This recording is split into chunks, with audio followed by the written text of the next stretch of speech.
Evelyn Carter never thought she'd have to fight her own family. As a lawyer, she had spent decades believing in justice, in fairness, in the idea that laws existed to protect people. But as she sat across from her brother in their mother's dimly lit living room, staring at the legal documents that erased her from her own family's legacy, she realized something chilling. Sometimes, the real thieves weren't strangers. They were the people you trusted most. She tightened her grip on the papers, her heart hammering in her chest. This isn't right," she said slowly, her voice carefully controlled. "Dad wanted everything split evenly. It doesn't make sense. My name isn't even here." Across from her, William leaned back in his chair, swirling a glass of whiskey in his hand, the picture of arrogant ease. The same smirk he had worn as a teenager when he got away with breaking the rules, the same dismissive look he had given her their entire lives. "Things change, Ev," he said smoothly, as if this were just another business transaction. "Mom and I agreed that I'd handle things. You don't need to worry about it." Evelyn turned to their mother, Margaret, her stomach twisting at the way she sat quietly, hands folded in her lap, eyes darting toward William before looking away. "Mom, you didn't sign this," she pressed. "Did you even see these documents before today?" Margaret shifted uncomfortably, her fingers tightening around the edge of the chair. "William explained it all to me. He said you're too busy with work to deal with all this, and it's easier this way. It's what's best for the family." Best for the family. Evelyn felt the words like a slap. She had heard those same justifications before, whispered behind closed doors in the courtroom, used to strip women of their rightful inheritance. She had spent years protecting clients from this exact kind of betrayal. And now, it was happening to her. She took a slow breath, forcing herself to remain steady. "How long?" she asked, her voice quiet but sharp. "How long have you been planning this?" William chuckled softly, shaking his head as if she were being dramatic. "Evelyn, come on. You act like this is some conspiracy. The real question is, why do you even care? You have your own money. A career. You don't need this." She stared at him, the audacity of his words almost laughable. "Dad didn't want me to have this because I needed it. He wanted fairness. And you stole that from me." His smirk deepened. "You think you can fight this? Legally, everything is locked in. You might be a great lawyer, but this isn't a courtroom.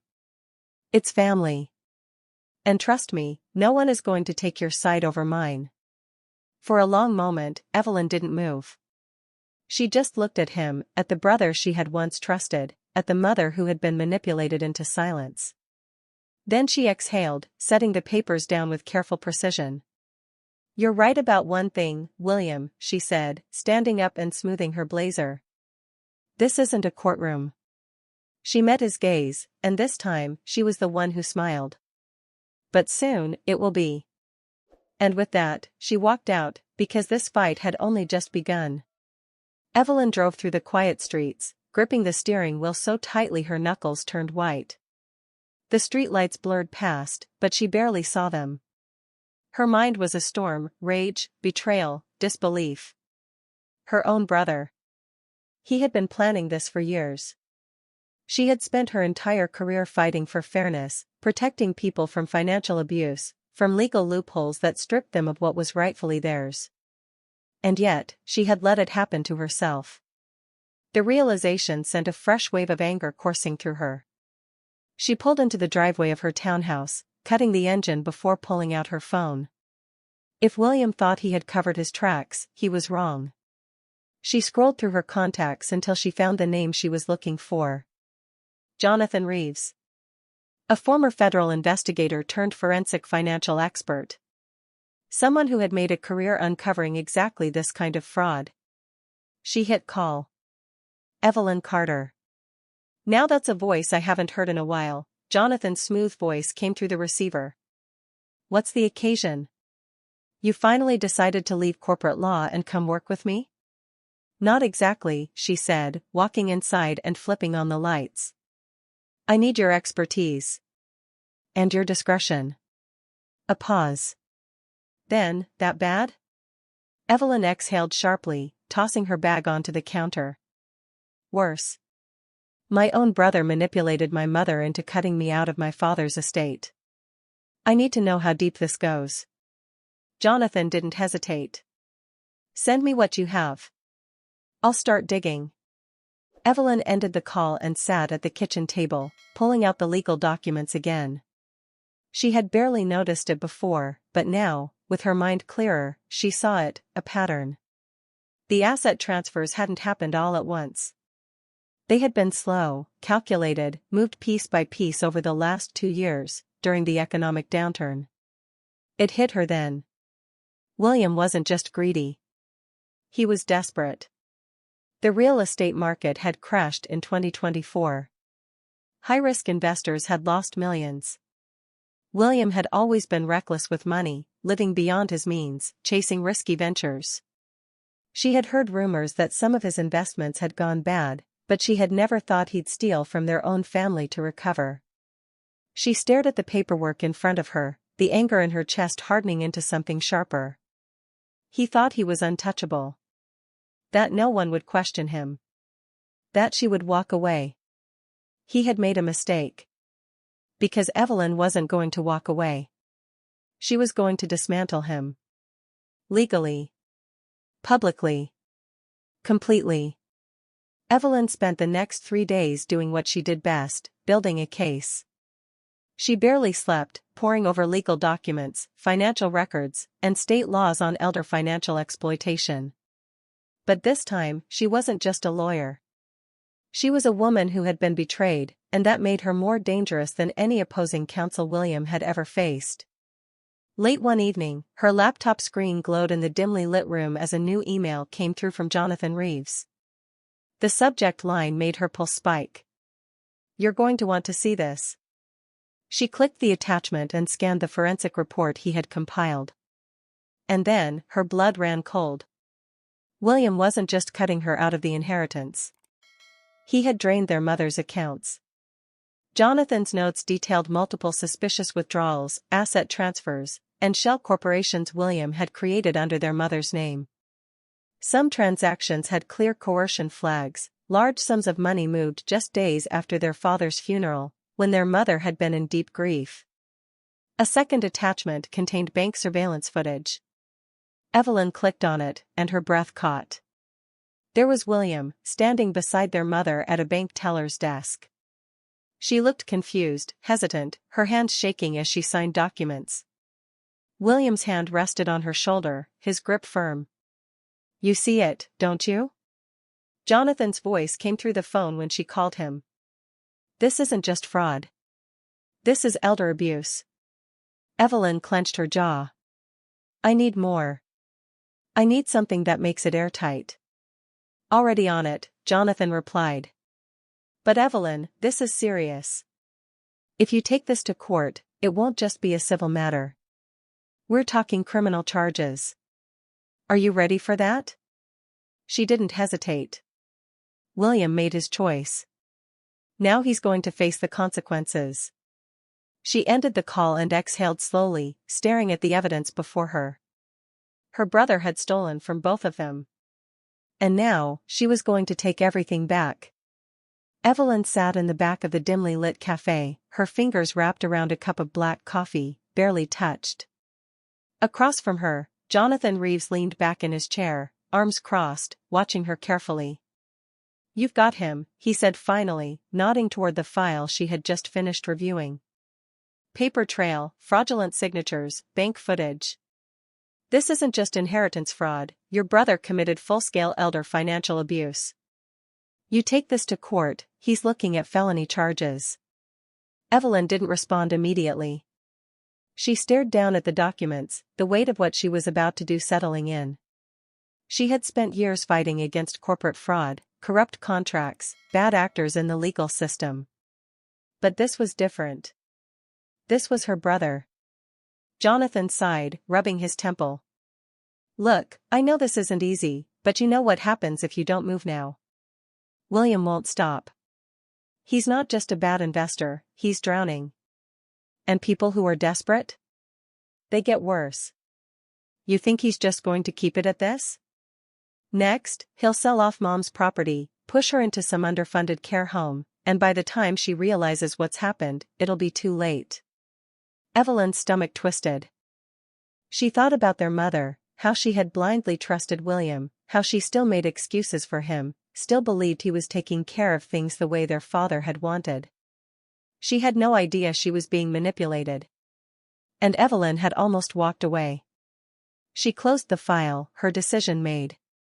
"We go public," she said firmly. "I'm filing an injunction first thing in the morning. William doesn't move another cent without it being contested in court." Jonathan nodded approvingly. "And the press?" Evelyn exhaled slowly. This wasn't just about getting back what was stolen from her. This was bigger. "I'll handle that myself." She picked up her phone and tapped the camera app. If William thought she was going to fight this in silence, he was wrong. She hit record. "My name is Evelyn Carter. I'm a lawyer. And today, I found out that my own family stole my inheritance. But this isn't just about me. Every year, thousands of women, mothers, daughters, sisters, are stripped of what's rightfully theirs through legal loopholes and financial manipulation. And I refuse to let it happen. Not to me. Not to anyone." She locked eyes with the camera, her voice steady. "William Carter, I know what you did. And now, the world will too." She hit post. By the time she got home, her phone was already buzzing. Thousands of views. Then tens of thousands. Then hundreds. William thought she wouldn't fight. He was about to find out just how wrong he was. The courtroom was packed. Reporters lined the back rows, whispering into their phones, cameras flashing each time Evelyn shifted in her seat. The tension in the air was thick, the kind that crackled just before a storm. And at the center of it all, William Carter, looking like a man who had just realized his kingdom was on fire. Evelyn sat at the plaintiff's table, calm, collected, radiating the quiet authority of a woman who had spent her entire life preparing for this moment. Across from her, William fidgeted in his chair, his usual smirk nowhere to be seen. His lawyer whispered something urgently in his ear, but he barely reacted. He knew. The judge adjusted their glasses and cleared their throat. "Ms. Carter, please proceed." Evelyn rose, buttoning her blazer as she stepped forward, her voice sharp, precise, a blade honed by years in the courtroom. "Your Honor, this case is not just about a dispute between siblings. This is about a man who systematically manipulated our mother, a grieving widow, into signing over her financial control. A man who falsified documents, concealed assets, and drained accounts in an attempt to cut me out of my own inheritance." She turned slightly, scanning the room. But the worst part? He did it all believing he would never get caught. She reached down, picking up a thick folder. Exhibit A, a signed power of attorney document. At first glance, everything looks legal. Except for one issue, our mother was heavily medicated at the time of signing. Witnesses at her care facility confirm she was disoriented and unable to fully understand what she was agreeing to. A murmur rippled through the courtroom. William's jaw tightened. His lawyer scribbled something furiously on a notepad. Evelyn continued. Exhibit B, a series of financial transfers, moving assets from joint accounts into offshore shell corporations under my brother's control. This was not a clerical oversight. This was fraud, meticulously planned over 2 years. She paused, letting the weight of her words settle. And finally, Exhibit C. She clicked a button on the presentation screen behind her. A video played. The bank surveillance footage. William standing beside their mother, his hand gripping her shoulder, his voice calm, persuasive, but not comforting. Controlling. "Just sign here, Mom. It's nothing to worry about. I'll handle everything." The room went silent. Evelyn turned back to the judge. "Your Honor, my brother didn't just take money. He took our mother's trust, her autonomy, her right to make decisions about her own future. This is elder financial abuse. This is fraud." And today, it ends. The judge exhaled, looking toward William's side of the courtroom. Does the defense have a response? William's lawyer stood but hesitated. The weight of the evidence was suffocating. There was no response that could undo what had just been played. And in that moment, Evelyn knew she had won. William had spent years believing he was untouchable. But now, for the first time in his life, he had nowhere left to run. The gavel struck. The courtroom buzzed with murmurs, cameras flashing, reporters already typing up their headlines. But Evelyn didn't move. She sat perfectly still, watching as the reality of William's downfall settled over him. The judge's voice cut through the noise. Based on the presented evidence, the court finds sufficient grounds to move forward with full financial restitution to the plaintiff and an immediate injunction on the defendant's access to any shared assets. Furthermore, the case regarding elder financial abuse will be escalated to the district attorney's office for potential criminal proceedings. That was it. Everything William had taken, everything he had thought he could bury under layers of manipulation and deceit, it was gone in an instant. William shot up from his seat. "Your Honor, this is ridiculous." His voice cracked, desperation seeping through the cracks of his once unshakable arrogance. "This is a family matter. You can't actually be doing this." The judge raised a hand, silencing him. "Mr. Carter, I suggest you consult with your attorney before saying anything further." Evelyn finally turned to him then. She had imagined this moment 100 different ways, pictured his smugness turning to panic, his arrogance unraveling, his empire crumbling. But now that it was here, she didn't feel triumph. She felt closure. As the court was dismissed, William rushed toward her, his expression a mix of disbelief and barely concealed fury. "Evelyn, you don't have to do this. We're family." She let out a breath, tilting her head slightly. "Were we, William? Because family doesn't do what you did." His jaw clenched. "You just ruined my life." Evelyn let the words hang in the air before responding, her voice calm, unshaken. "No, William. You did that to yourself." She turned and walked away, stepping outside into the fresh air. The courthouse steps were swarming with journalists, microphones held out, cameras flashing. But Evelyn barely heard them. Her phone vibrated in her pocket. A message. From Margaret. She hesitated, then opened it. "I saw everything. I should have listened to you. I'm sorry." Evelyn exhaled, the last remnants of tension leaving her body. She didn't respond. Not yet. She had a press conference to give. And a future to build, one where no one, not even family, would ever take from her again. Evelyn sat alone on the balcony of her apartment, overlooking the city skyline. The air was crisp, the kind of sharp autumn breeze that carried both an ending and a beginning. Below, life moved on, cars honked, people bustled, and the world spun as if nothing had changed. But for her, everything had. Her phone vibrated on the table beside her. Another news alert. William Carter found guilty of financial fraud. Full restitution ordered. Pending investigation for elder abuse charges. She let out a slow breath. It was over. Legally. Publicly. Permanently. But justice, she had learned, wasn't just about winning in court. She picked up another envelope, the one she had been avoiding all day. Inside was a letter from her mother, handwritten, the ink slightly smudged as if her hands had been shaking when she wrote it. "Evelyn, I don't know if you'll ever forgive me. I don't know if I deserve it. But I want you to know, I see it now. Everything. And I am sorry." Her fingers tightened around the paper. For years, she had been the forgotten daughter, the one who never demanded, who never needed, who never asked for more. William had always taken, and their mother had always made excuses. Evelyn had spent her entire life earning respect, fighting for fairness, proving her worth. Now, for the first time, she didn't have to. She reached for her phone and opened a new email draft.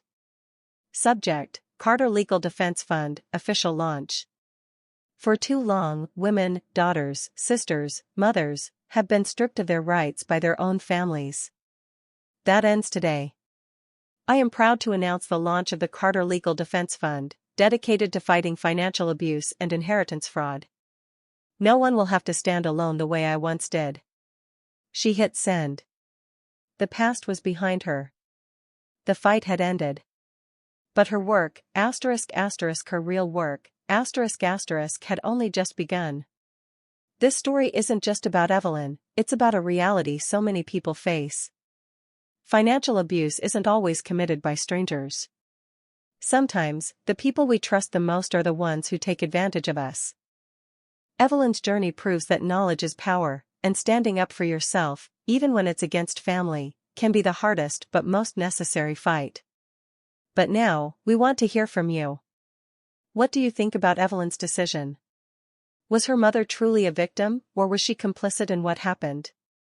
And do you think William deserved what he got, or should Evelyn have handled it differently? Comment 2 if you found Evelyn's fight for justice inspiring, or 7 if you think the story could have taken a different turn. Let's start a conversation. If you love powerful real-life stories like this, hit the like button and subscribe to EN True Tales. Our storyteller, Natalie, brings you new inspiring videos every single day. Don't miss out on the next one.